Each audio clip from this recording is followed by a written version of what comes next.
तो बच्चों will take up worksheet number 49 for class 9th। ठीक है, जो 29/10 और 2020 को आई थी, हम लोग उसको डिस्कस करेंगे in English medium as well as in Hindi medium.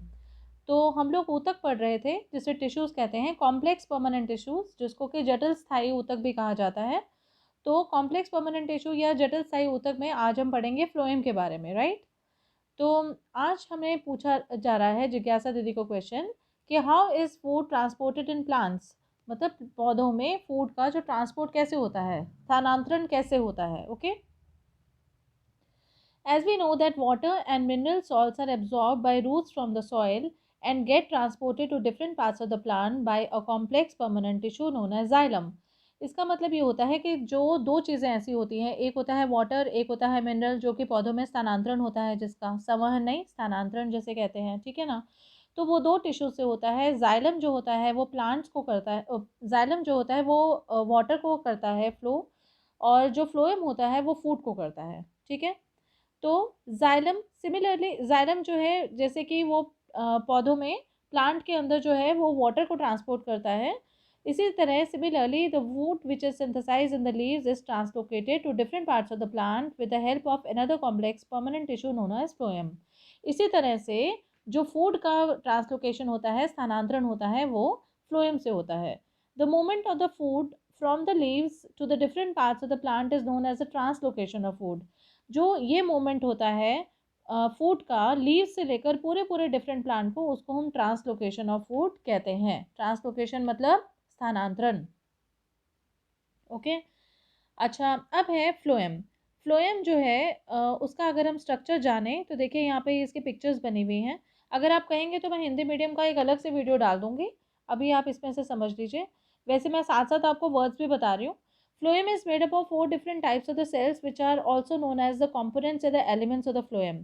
Phloem के 4 डिफरेंट सेल्स होते हैं, या जिनको फ्लोएम का संघटक कहा जाता है। एलिमेंट्स मतलब संघटक कहा जाता है।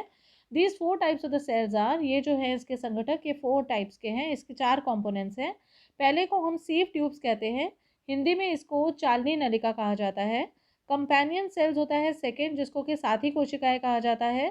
फ्लोएम पैरेन्काइमा को फ्लोएम पैरेन्काइमा कहा जाता है, और फ्लोएम फाइबर्स को फ्लोएम रेशे कहा जाता है। तो अब हम लोग ये इसकी एक एक वो पढ़ेंगे। यहाँ पे ये पिक्चर देख लीजिए आप। ये देखिए, ये जो है सीव परफोरेटेड प्लेट्स है, ये सीव ट्यूब्स है, ये फ्लोएम पैरेन्काइमा है, और ये जो है ये कंपेनियन सेल्स है, ठीक है। ये इसका न्यूक्लियस है, ये यहाँ पे पिक्चर में क्लियर दिया हुआ है। ये हमने अगर फ्लोएम ऊतक को काटा है, फ्लोएम टिश्यू को काटा है, तो we can see the components. Okay, तो पहली चीज़ है, sieve tubes are tubular cells with perforated walls. जो सीव ट्यूब्स होती हैं वो कैसी होती हैं, परफोरेटेड होती हैं, ठीक है। परफोरेटेड वॉल्स मतलब उसमें, सीव ट्यूब्स में देखिए परफोरेटेड मतलब छेद वाली होती है, जिससे कि कंपोनेंट्स की एंट्री इजी रहती है, ठीक है। और ट्यूबुलर होती हैं, ट्यूबुलर तो आपको दिख ही रही हैं। फिर every sieve tube cell is accompanied by companion cells, और हर सीव ट्यूब के साथ कंपेनियन सेल्स भी होते हैं। ये देखिए यहाँ पे ये कंपेनियन सेल्स हैं, ठीक है। ये जो कंपेनियन सेल्स होते हैं, they have nucleus and other cell organelles. इसमें न्यूक्लियस भी होता है और बाकी के बाकी सेल ऑर्गेनल्स भी होते हैं, मतलब बाकी के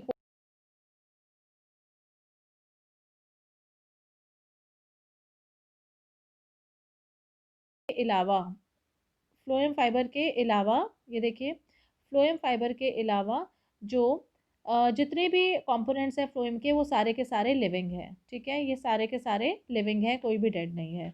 अगर इसके फंक्शंस की बात करें तो phloem transports a food from the leaves to the other part of the plant which is known as the translocation of food.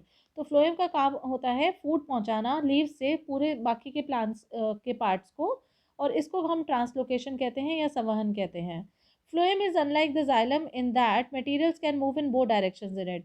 इसमें जो आर पार जो हैं वो मटेरियल्स पार होते हैं, क्योंकि इनके जो वॉल्स होती हैं वो परफोरेटेड होती हैं, छेद वाली होती हैं, तो इसकी वजह से ये आर पार हो सकते हैं, राइट। फिर है कि right the names of the components of the phloem tissue. तो फ्लोएम टिश्यू के 4 कंपोनेंट्स आ जाएंगे। हिंदी में मैंने आपको बताया चालनी नालिका, साथी कोशिकाएं, फ्लोएम पैरेन्काइमा और रेशे। फिर है differentiate between the xylem and phloem tissues. तो जाइलम जो है वो प्लांट को ट्रांसलोकेट करता है, और जो फ्लोएम होता है वो फूड को करता है। फिर है what are the function of the phloem tissue. Phloem tissue के दो फंक्शंस हैं, ये दिए हुए हैं कि पहला, ये फूड को ट्रांसपोर्ट करता है और इसलिए इसको ट्रांसलोकेशन भी कहते हैं, और इसमें दोनों साइड से फूड की एंट्री होती है क्योंकि इसकी वॉल्स परफोरेटेड होती हैं, ठीक है। फिर why translocation of food is necessary in plants, भाई क्यों है ज़रूरी प्लांट्स में संवहन। अगर संवहन नहीं होगा तो पूरे के पूरे पौधों, पूरे प्लांट को खाना कैसे मिलेगा, मटेरियल्स कैसे मिलेंगे, ठीक है। अगर आपके किचन में खाना बनता है तो वो डाइनिंग टेबल तक लाने के लिए कोई एक जरिया भी तो होना चाहिए ना, ठीक है। एक पाइप भी तो होनी चाहिए जिसकी वजह से पानी जो है वो जा सके या फिर फूड जा सके, तो ये काम हमारा जाइलम और फ्लोएम करते हैं, ठीक है। फिर why is phloem tissue a complex permanent tissue.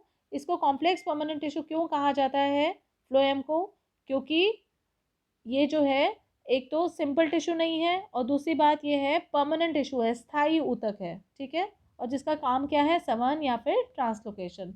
That is why it is known as a complex permanent tissue, ठीक है। आई होप, छोटी सी क्लास थी।